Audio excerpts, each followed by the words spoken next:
The era of the global village in e-commerce is undergoing a radical transformation.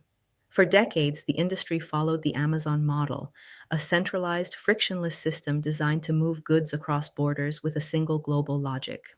But today, that model is being replaced by a new paradigm, localized globalization. This is not just a change in logistics, it is a total restructuring of how global platforms operate, moving away from centralized control toward a consortium of regionally sovereign hubs.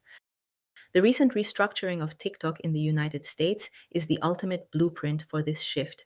By forming localized joint ventures with domestic partners, global brands are effectively creating walled gardens that satisfy national data sovereignty and regulatory demands while maintaining a global brand identity.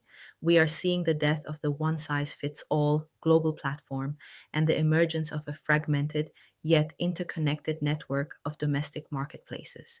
In this new world, the platform is no longer just a digital storefront. It is a localized retail facility deeply integrated into the specific tax, legal, and payment systems of each nation. For sellers, the implications are clear. The cross border shortcut is closing. To thrive, you must embrace the local store mandate. Success in 2026 and beyond requires a physical footprint, local warehouses, domestic business entities, and in country fulfillment. Algorithms are being retrained to prioritize local trust over global efficiency.